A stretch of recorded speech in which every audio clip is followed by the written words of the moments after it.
오늘은 정규분포 단원에서 연속 확률 변수의 확률 분포에 대해서 배워보도록 하겠습니다.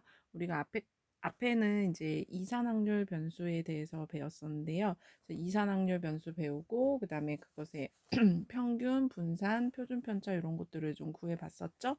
그리고 이산확률 변수의 대표적인 예였던 이항 분포에 대해서 배웠습니다. 지금부터는 연속 확률 변수라는 것에 대해서 배울 텐데 요 개념 열기부터 한번 읽어볼게요. 다음은 어느 고등학교에서 100명의 학생의 점심 식사 시간을 조사하여 계급의 크기분의 상대 도수를 표랑 그 다음에 히스토그램, 도수 분포 다각형으로 나타낸 것의 일부래요. 식사 시간이 5분 이상 10분 미만일 확률과 히스토그램에서 색칠한 부분의 넓이를 비교하라고 했거든요. 식사 시간이 5분 이상 10분 미만일 확률의 상대 도수가 여기 있고요. 그 다음에 히스토그램에서 색칠한 부분의 넓이를 구해봤더니 여기 5 곱하기 0.03에서 0.15로 같네요. 그 다음에 위에 이 표랑 도수 분포 다각형을 완성하고 도수 분포 다각형과 가로축으로 둘러싸인 도형의 넓이를 구하라고 했는데 요거를 지금 자세히 풀지는 않고 요 부분을 살펴보시면 돼요. 그래서 이제 완성이 되고 이거는 그냥 요 값을 가지고 그래프로 나타내 주기만 하면 되는 거니까 그랬을 때 이 도형의 넓이를 구해서 봤더니 이 도형의 넓이가 1이더라. 요거를 요구하는 개념 열기였어요. 근데 이 위에 개념 열기 1에서 혹시 이 넓이가 1이 되는 이유가 궁금한 사람들은 이제 이 도수 분포 다각형으로 이루어진 이 부분의 넓이랑 그다음에 이 직사각형 넓이의 합들이 다 같은데 이 직사각형 넓이의 합은 이 상대 도수의 합과 같기 때문에 내고 1 되는 거 알 수 있습니다. 근데 이 위의 개념 열기 1에서 식사 시간을 확률 변수 x라고 하면 x가 가지는 값이 5 이상 5 이상 35 미만의 모든 실수값이 다 되기 때문에 이제 이산확률 변수에서처럼 x값이 이제 뭐 횟수나 개수 이런 것처럼 셀 수 있는 값이 아니에요. 네, 그냥 딱딱 끊어지는 값이 아니기 때문에 x는 그 범위 내 모든 실수값이다. 이럴 때 우리가 연속확률 변수라는 말을 쓴다고 이제 첫 시간에 얘기를 했었고요. x가 5 이상 10 미만일 확률은 0.15 이렇게 얘기를 해주는데 이제 뭐 이산확률 변수에서는 요거 더하기 요렇게 딱딱 끊어지는 값이라서 하나하나씩의 그 확률 값을 구해서 우리가 더하곤 했었죠. 이산에서는. 하지만 연속에서는 어떻게 된다? 연속 확률 변수에서는 확률 값이 이렇게 0.15로 나올 때 이 확률 변수 x의 값이 이 범위 내 모든 실수다. 그런 차이점이 있다라는 것을 알 수 있어요. 자, 한편 위의 히스토그램에서 색칠한 부분은 가로 세로의 길이가 각각 5, 0.03인 직사각형이기 때문에 그 넓이가 0.15라고 했죠. 즉, 요 확률이 히스토그램에서 색칠한 부분의 넓이랑 같은 것을 우리가 알 수 있어요. 확률이 상대도수 그 값이 넓이와 같더라. 또 개념 열기 2에서는 계급의 크기분의 상대도수에 대한 히스토그램과 도수 분포 다각형을 그리면 이렇게 다 완성을 하면 이렇게 되는데 이때 히스토그램의 각 직사각형의 넓이가 상대도수 이 직사각형 넓이의 합을 다 구해주면은 그게 상대도수의 합과 같더라.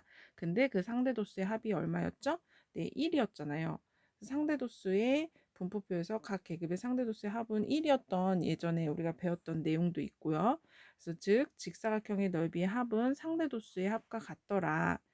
따라서 도수분포 다각형과 가로축으로 둘러싸인 도형의 넓이는 모두 1인 것을 알 수 있고 또 계급의 크기를 더욱 작게 해서 히스토그램이랑 도수분포 다각형을 그리면 얘가 점점 여기 폭을 좀 줄여본다 했을 때 그림과 같이 점점 곡선에 가까워지는 것을 알 수 있어요.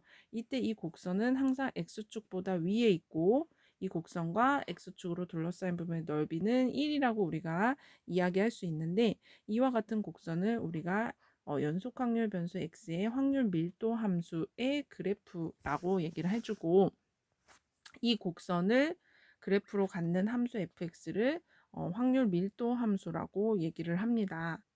여기서 조금 차이점이 있어요. 확률 밀도 함수의 뜻을 구체적인 예를 통해 이해할 수 있도록 하고, 연속 확률 변수의 확률 밀도 함수는 이산에서의 확률 질량 함수랑 같은 개념은 맞아요.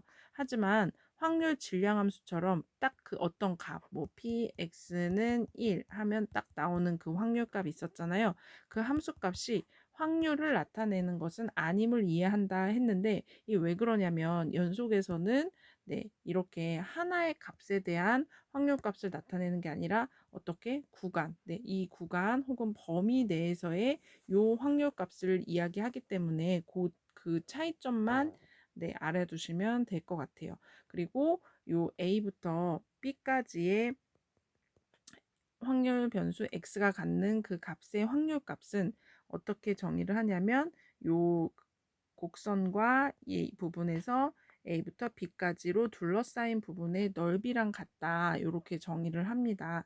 그래서 일반적으로 확률 밀도 함수의 성질은, 자, 첫 번째로는 모두 x축보다 위에 있어야 돼요. 기본적으로 이 넓이가 확률값을 얘기하기 때문에 음수는 얘기하지 않습니다. 우리가 확률 얘기할 때. 그래서 0 이상인 확률 밀도 함수 값이 일단 정의가 돼야 되고, 이 fx의 그래프랑 그 다음에 x축이랑 두 직선, x는 알파, x는 베타, 여기서부터 여기까지 할까요? 여기서부터 여기까지, 처음부터 끝까지 이 부분, 그 다음에 x축, 이 곡선으로 둘러싸인 이 부분의 넓이는 총합은 1이 돼야 된다라는 거. 그 다음에 이 일부분의 넓이가 뭘 나타내냐? 이 구간 A부터 B까지 확률 변수가 x값이 이 범위에 속할 확률이 이 부분의 넓이랑 같다, 이렇게 얘기할 수 있다는 겁니다. 그래서 이렇게 내용은 좀 생소해 보이지만 문제를 풀면 사실 이 특징들만 가지고 문제를 잘 풀 수 있거든요. 한번 볼게요. 확률 변수 x의 확률 밀도 함수가 이렇게 생겼을 때 다음을 구하시오. 그랬을 때 상수 a의 값을 구하라고 했는데, 기본적으로 이 함수는 함수값이 0 이상이어야 된다고 했기 때문에 a는 0 이상만 가능합니다. 얘가 음수가 되면은 x가 0부터 2 사이일 때 함수값이 음수가 나오겠죠. 그래서 전체 넓이가 1인 것을 또 한번 이용을 해주면 이 부분의 넓이의 합이 얼마 돼야 된다? 1이 돼야 됩니다. 전체에. 그래서 2분의 1 곱하기 가로 곱하기 세로 해서 그 값이 1이어야 되기 때문에 a는 2분의 1이라고 나와주고, 특정 범위 0부터 x가 1까지의 범위에 있을 때의 그 확률값은 여기서부터 여기까지의 넓이를 나타낸다고 했죠. 그래서 2분의 1 곱하기 1 곱하기 2분의 1 해서 이 넓이 값이 0부터 1까지 확률 변수의 함수값과 같다. 확률 밀도 함수의 함수값과 같다. 이렇게 얘기를 해주시면 되겠습니다.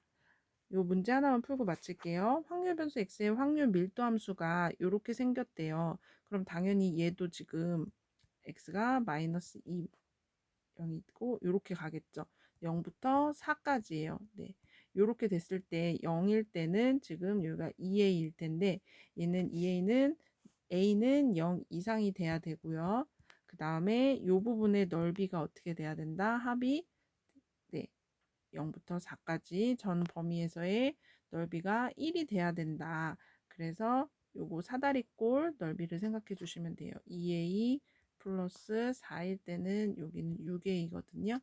6a 곱하기 높이 4 나누기 2 한 게 1이 돼야 됩니다.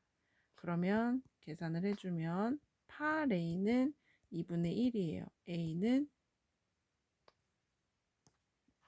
a는 16분의 1이 됩니다. 자, 그런데 1부터 3까지의 요 확률을 구하라고 했으면, 이제 여기 1이 요쯤 있을 거고 3이 요쯤 있을 거고, 요 부분에 넓이 구해라, 이 소린 거죠. 그러면 1일 때의 함수값이